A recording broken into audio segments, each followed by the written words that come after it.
Une première vidéo sur laquelle on va traiter ce type de cours. C'est on va commencer par le passage du bilan comptable au bilan financier. Alors, قبل ما نهضروا على البيلان comptable والبيلان financier, نهضروا شنو هي l'analyse financière. L'analyse financière هو la méthode, la manière de travailler sur lequel on essaie d'analyser la santé financière de l'entreprise. C'est-à-dire نشوفوا est-ce que l'entreprise يقدر تغطي المصاريف ديالها واش تقدر تانفيستي ou ne peut pas est-ce qu'elle a la capacité واش عندها les fonds pour باش تانفيستي ولا لا باش تكون solvable. Donc هنا le rôle de l'analyse financière il vérifie la santé financière de l'entreprise. Donc dans ce cours-là اللي غنخدمو aujourd'hui ou là l'exercice qu'on va travailler aujourd'hui on va travailler le passage du bilan comptable au bilan financier. Mais تنقولوا على البيلان comptable. Le bilan comptable, il ne reflète pas la réalité de l'entreprise actuelle. Parce que le bilan comptable, il se peut selon les produits ou les biens selon leur coût historique, sont les principes de la comptabilité générale. Bien sûr, dès que la valeur de bien, ils peuvent augmenter comme ils peuvent baisser. Donc, là, mais le passage du bilan comptable, bilan financier, on essaie d'atteindre une image réelle de l'entreprise. Donc, pour donner une image réelle actuelle de l'entreprise, une image liée à on va vérifier l'actualité par rapport au produit lui-même, ou par rapport aux biens ou les immobilisations de l'entreprise. Donc, pour ça, une image claire de l'entreprise avant de prendre une décision. Donc, le bilan comptable, nous semble, c'est les principes de comptabilité. Alors, mais le bilan financier, il reflète la réalité de l'entreprise actuelle. Donc, le bilan comptable, je dois le corriger parce qu'il y a un bilan qui est réel. Donc, c'est pour là que le passage de un bilan comptable à un bilan financier, on doit faire quoi? On doit faire des traitements. Qu'est-ce qu'on va faire? On va faire un redressement. On a reclassé chez Huawei, on doit ajuster avec le bilan comptable, parce qu'il y a un bilan qui est réel. Et on a la réalité de l'entreprise. Donc, on va faire des redressements et des reclassements le bilan comptable, parce qu'on a une image fidèle, claire, sur la situation actuelle de l'entreprise. Mais si on parle de situation financière. D'abord, pour bien montrer ça, on va travailler un exercice d'application. Donc, on a une entreprise, on met à votre disposition les documents suivants. Donc, les éléments, on a le bilan de l'entreprise. Donc, on a l'entreprise, on a le bilan au 31/12/2023. On a quelques données après qu'on va les voir. Donc, on a le bilan. Donc, le bilan jusqu'au 31/12, fait l'actif ou fait le passif. On a des redressements qu'on va les voir plus tard à travers l'exercice. Alors, comme travail à faire, il faut présenter le bilan financier, il faut calculer le fonds de roulement financier, il faut calculer et interpréter la différence ratio de trésorerie. Donc, pour bien cerner les choses, c'est un bilan comptable. Là, on va essayer de quoi? De corriger le bilan comptable afin de donner un bilan financier qui reflète la réalité de l'entreprise.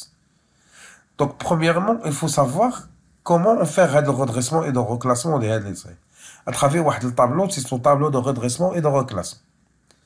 Qui veut dire le tableau? Il se présente de cette manière. On a les éléments, les emplois et ressources, ou actifs ou passifs. Actifs immobilisés, stock, les créances et titres et valeurs de placement, on a la trésorerie active, on a les capitaux propres, les dettes à long ou moyen terme et les dettes à court terme. On a la première chose à faire, il faut calculer le taux comptable.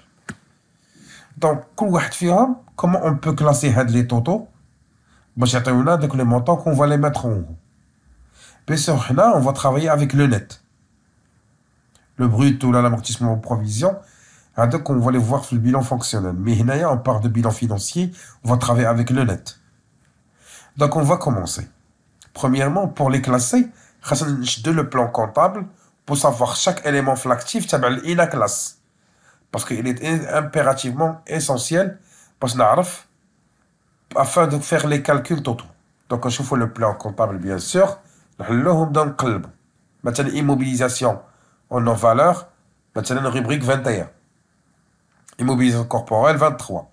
Immobilisation financière, 24-25. Stock, 31. Client, contrat attaché, 34. TVP, 35. La banque, 51. Trésorerie actif. Et la caisse, 51.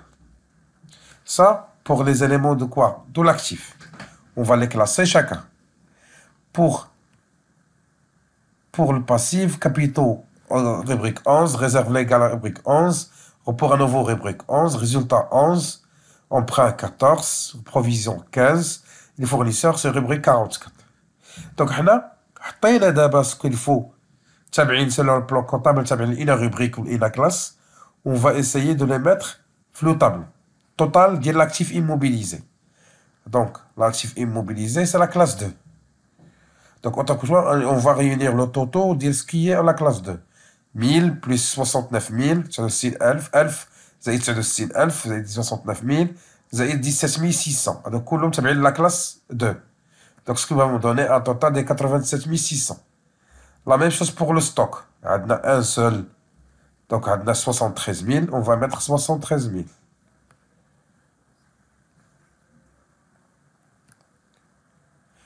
La troisième des choses, on va pas passer les créances et TVP, on va réunir les deux.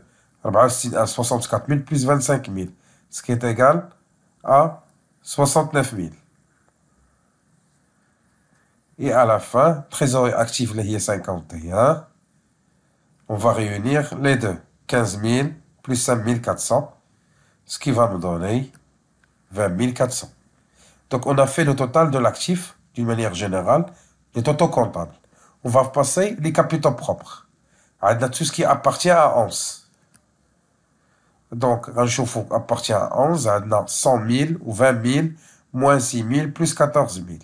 Ce qui est égal à 128 000.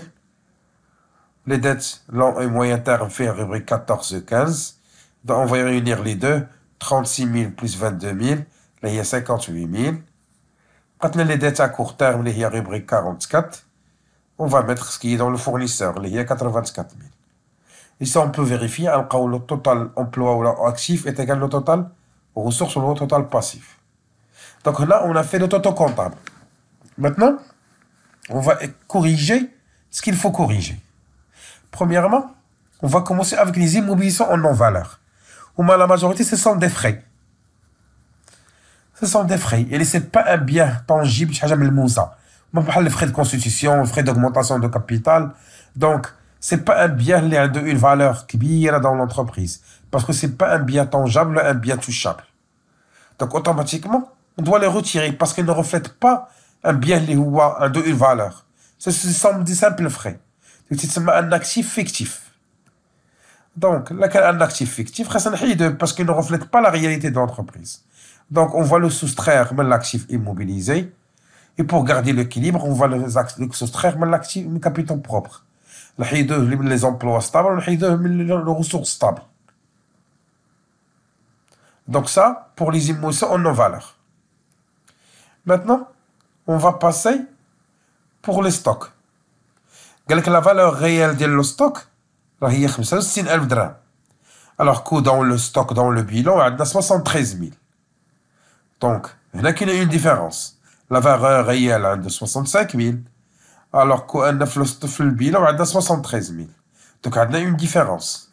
Donc, on a la valeur réelle 65 000 et la valeur comptable 73 000. Donc, on a un moins-value. Donc, soit une dépréciation de quoi? La valeur réelle moins la valeur comptable est égale à moins 8 000. Donc, on a un moins-value. Et la prime du stock harta. Donc, automatiquement, on va soustraire moins 8 000 de stock. Automatiquement, on a moins 8 000 de stock. On va le soustraire mais les capitaux propres. Et puis, dans le même